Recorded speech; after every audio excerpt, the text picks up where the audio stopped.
ciidanka booliska ee degmada Afgooye ee gobolka Shabeellada Hoose ayaa waxa ka dhacay degmadaasi. warkaasna halkaas waxaa inooga soo diray Cabdiweli Cali online. ujeedka howlgalkan ayaa lagu sheegay amni xaqiijin waxaana ciidanka booliisku ay ka soo qabteen xaafadaha degmada Afgooye boqolaal dhalinyaro ah kuwaas oo taliska booliiska degmada sheegeen in qaarkood ay ku tuhmayaan al-shabaab. Cabduqaadir Mursal Nuunow taliyaha saldhigga degmada Afgooye ayaa arrintaas warbaahinta la wadaagay.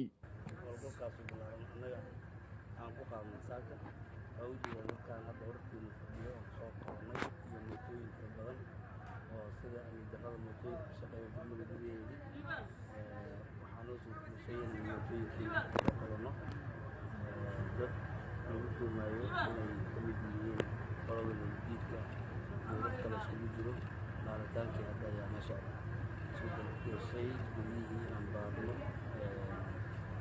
hoggaanka degmada Afgooye Maxamed Nuur Gaabow ayaa bulshada ugu baaqay la shaqeynta ciidanka booliiska.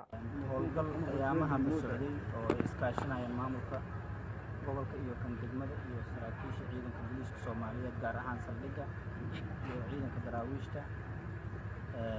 howlgalka xaafadda ka mid ah degmada Afgooye xaafadda Indagaati oo ka tirsan waaxda Xawataako. howlgalkaas oo saaka aroortii hore ay ciidanku ku kalaheen baaritaan dheer kadib dad badan oo qaar shaki leh ayay ciidamadu soo qabteen baaritaan iyo wixii howl aan ciidankan ugu dambeynayna haddaan nahay maamulka degmada. howlgalkan ayaa ku soo degmayay kadib weeraro bam gacmeedyo ah oo xalay lagu qaaday bar kontaroolyo ciidanka ay ku leeyihiin magaalada. Cabdiweli Cali online TV-ga caalamiga ah ee Universal gobolka Shabeellaha Hoose.